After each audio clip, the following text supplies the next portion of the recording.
Hi skin health lovers, today we're going to make such a simple dish. It's called a frittata, and you may know it as a crustless quiche or grain-free quiche. This is the most easiest midweek dinner you can make. It also is incredible for lunch. So if you have any leftovers, you can take it to lunch the next day. Super easy. We're mixing up 6 organic eggs here. Then we're adding some pepper and salt just to taste. There are no strict measurements with making a frittata, I can tell you. It's like literally whatever you have in the fridge that you need to use up. I've used some chili flakes here because I always use chili flakes in a frittata. It is, I don't know, just adds that whole next extra dimension. You can make it hotter by adding more chili flakes, but really it's just to elevate the existing flavours. Here I'm chopping up some leftover corned beef that I made a night ago. You can use ham, you can use any meat you want, but I suggest that you don't use anything too fatty because it does make the dish a little bit oily or greasy. So once that's chopped up, you pop that in, half a cup of parmesan. I'm also using some soft cheese. It's a gorgonzola. It's a soft blue cheese. It's really tasty. Then I'm using feta, half of this. I'm going to chop it up into little cubes.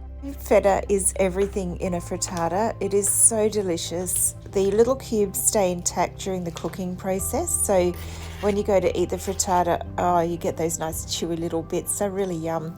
So we're going to add some fresh herbs as well, because fresh herbs are everything. I've always got fresh herbs left over in my fridge. So here we're using continental parsley. You could use oregano, thyme would be nice in it, whatever you've got really. I've also got some fresh chives, so I'll chop those up and they can go in as well. It just adds a little bit more flavour. So next we're going to chop up some echalot, which I just love these little fellas. They're just a little tiny onion and they have beautiful flavour. They're not too sulphurish. So these are also really good chopped up and cooked in ghee or some form of animal fat to caramelize them prior to adding them to the frittata. So that gives the frittata a little bit extra toasty sort of flavour. These are absolutely beautiful caramelized, but I'm just going to put mine in as normal. Then I'm going to put a little bit of organic ghee into my pan, put it in the oven so that melts. Whilst I'm doing that, I'm going to mix up the frittata and just combining all the ingredients together. Like I said, there's no real rule of thumb to this. As long as the egg has combined all the ingredients and everything's mixed through thoroughly, everything will bind together. So now that I've got the hot pan out of the oven, the ghee's melted, we're going to pour the mixture into the pan.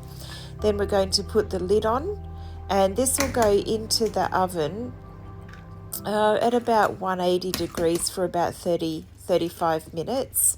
I'm finishing mine off with some whole egg and some pepper and salt on the top. That just makes it really cute when you go to cut it. It looks like it's got little eggs in it. So once that's been in the oven for about 35 minutes, you bring it out, just check it, open up the lid, make sure it's all intact. Looks really good. It smells amazing. So this is going to sit just for a little minute, and then we're going to turn it out. So as you can see here, everything's really cooked through beautifully. It smells so good. It's sat for about a minute now, so we're going to turn it out onto a plate. So just pop the plate on top. Be careful because it's still hot. Turn it out, and then it's going to have a nice golden brown base. So this is perfect now to cut and eat. I'm just going to let it cool a little bit longer.